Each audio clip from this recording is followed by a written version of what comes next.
Anxiété, 6 remèdes de grand-mère, plus un cadeau contre l'anxiété. On ne sait pas toujours ce qu'on doit faire quand on est anxieux, à part peut-être aller vers ces mauvaises habitudes qui nous rassurent et qui au final nous détruisent en même temps, comme manger de la merde ou acheter des trucs qui nous servent à rien. Mais imaginez une seconde que vous puissiez vous débarrasser de cette anxiété avec des remèdes naturels et gratuits. C'est quand même sympa ça. Gratuit. C'est ce que je vous promets dans cette vidéo, 6 remèdes de grand-mère pour soulager l'anxiété, faire descendre les niveaux de stress et retrouver la banane quand tout le monde a le moral à zéro. Astuce numéro 1. Mâcher du chewing-gum.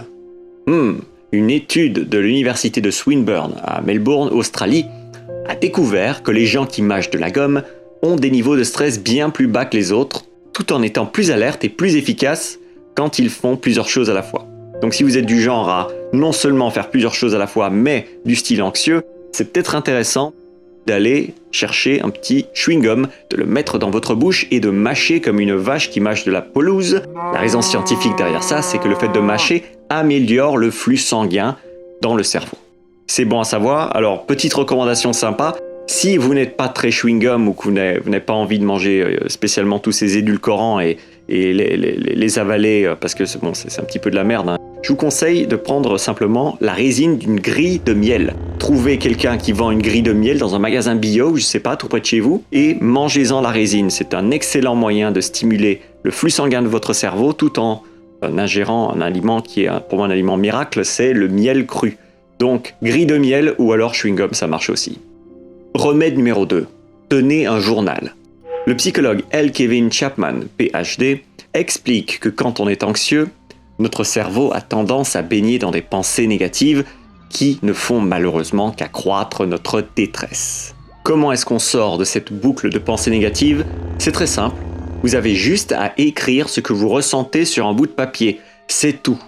Par exemple, si un soir vous ressentez de l'anxiété, vous avez mal en bas du dos, vous demandez si vous n'avez pas chopé une saloperie quelque part, vous écrivez « Ce soir, je ressens de l'anxiété, ou j'ai mal à la tête, ou j'ai mal dans le bas du dos, ou je pense avoir un virus, parce que j'entends le voisin passer ses nerfs sur son border collie et ça me casse les oreilles, par exemple. » C'est tout, voilà, c'est tout. Donc littéralement, vous avez écrit une phrase, mais cette petite phrase a un pouvoir magique. C'est de vous rendre compte de l'état dans lequel vous êtes. Vous savez, c'est pas parce qu'on a une pensée qu'on réalise qu'on a cette pensée. Et le fait de l'écrire sur un bout de papier vous permet de communier avec cette partie en vous qui est stressée et vous devenez un petit peu l'adulte de cet enfant qui a peur en vous.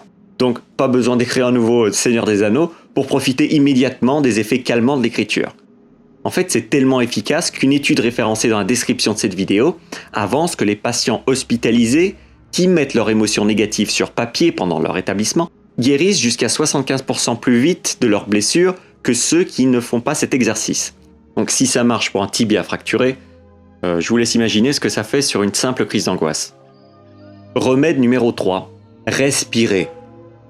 Alors quand je dis respirer ici, je parle de la respiration, je parle un petit peu de la méditation.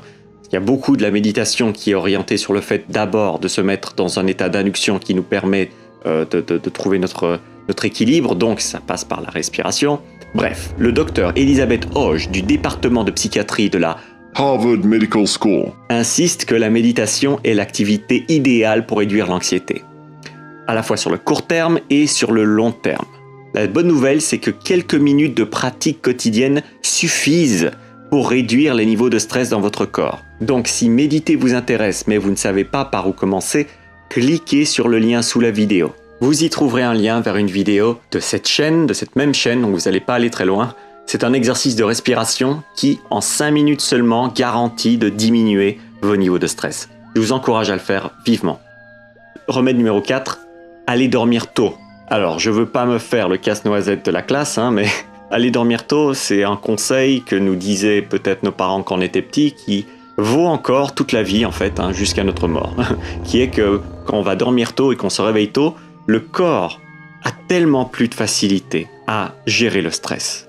Enfin, à ce niveau-là, vous en êtes conscient que c'est intéressant pour votre corps de dormir tôt, mais est-ce que vous le faites ?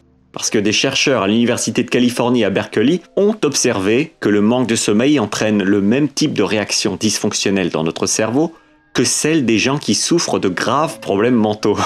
Quand on dort mal ou qu'on dort peu ou qu'on dort pas, nos noyaux amygdaliens et le cortex insulaire de notre cerveau s'allument comme un sapin de Noël et ça devient difficile pour le corps de se détendre. C'est pas facile de rester zen quand on a des guirlandes de Noël qui nous électrifient le cerveau. D'ailleurs, si vous voulez vous faire peur, arrêtez de dormir pendant 3-4 jours, allez-y à fond, vraiment. Pas de sommeil, rien, que dalle. Ça vous permet de littéralement voir le monde comme un interné, comme quelqu'un qui confondrait sa belle-mère avec un porte-manteau. Vraiment, c'est plus fort que le LSD. Rester 4 jours sans dormir et bonjour les hallucinations. Et le gros bad trip quoi. Mais heureusement, ça marche dans le sens inverse. Vous vous en doutez. Donc, allez dormir tôt, idéalement avant 22h. Essayez de trouver un rituel pour être sous la couette. Vous glissez sous la couette avant 22h et croyez-moi, ça va changer votre vie. Parce que se coucher tôt et bien dormir, c'est certainement le meilleur conseil de toute cette vidéo pour récupérer de l'anxiété. Remède numéro 5. Consultez vos emails moins souvent. L'Université de la Colombie-Britannique à Vancouver, Canada, a démontré, grâce à une étude sur 124 participants, que ceux qui consultaient leur email sans arrêt tout au long de la journée avaient des niveaux de cortisol bien plus élevés que ceux qui les consultaient maximum 3 fois par jour. Tant qu'à faire, je vous conseillerais bien en même temps de vous méfier de votre téléphone comme de la peste parce que son utilisation est atrocement addictive et un usage excessif transformerait un prix Nobel en idiot du village. Mais je sais aussi qu'en 2020, c'est difficile de se séparer complètement de la machine qui rend fou. Donc faites de votre mieux pour diminuer le temps que vous passez sur votre téléphone, peut-être essayer d'assigner maximum 3 fois par jour, regardez vos emails. Ça aura un effet bénéfique sur vos niveaux de stress. Et remède numéro 6, on arrive à la surprise, on arrive au cadeau. Rire, le rire. Vous savez, la Mayo Clinic, fédération hospitalo-universitaire américaine, soutient que le rire stimule le cœur et les poumons, tout en les nourrissant en oxygène et tout en stimulant la sécrétion d'endorphines dans notre corps. Alors si vous ressentez souvent de l'anxiété, je vous pose cette question. Combien de temps passez-vous chaque jour à vous fendre la poire? Sérieusement? Combien de temps est-ce que vous passez chaque jour à regarder des émissions qui vous font marrer, qui vraiment vous détendent un petit peu l'estomac là, regardez, je sais pas ce que vous aimez bien, moi, les Monty Python, Monty Pythons, François Lambrouille, Raphaël Mesrahi, Sacha Baron Cohen, les Simpsons, Big Bang Theory, j'en sais rien moi. Combien de temps rigolez-vous par jour? Parce que si vous êtes comme moi, de type anxieux, avoir de l'humour, ce n'est pas un luxe, c'est une nécessité. C'est une nécessité. Et vous vous sentez plus détendu, mais aussi plus heureux, tout en boostant votre système immunitaire. Et dans un monde où les systèmes immunitaires sont de plus en plus faibles et ça amène des pandémies, c'est peut-être une bonne idée de rigoler. Peut-être une bonne idée. Donc pensez-y la prochaine fois que vous sentez partir en mode Stranger Things et que vous commencez vraiment à flipper un max, quoi. Une vidéo de 5 minutes qui vous fait marrer peut avoir un effet salvateur sur un amas d'anxiété. Donc, en résumé, les 6 remèdes pour reprendre le contrôle quand vous êtes anxieux. Numéro 1, mâchez de la gomme ou de la résine. Parce que ça améliore le flux sanguin dans votre cerveau. Remède numéro 2, écrivez vos émotions ou pensées négatives sur papier pour les sortir de vous. Remède numéro 3, respirez. 5 minutes de respiration profonde donnent déjà des résultats. Il y a un lien pour une méditation guidée de 5 minutes de respiration sous la vidéo.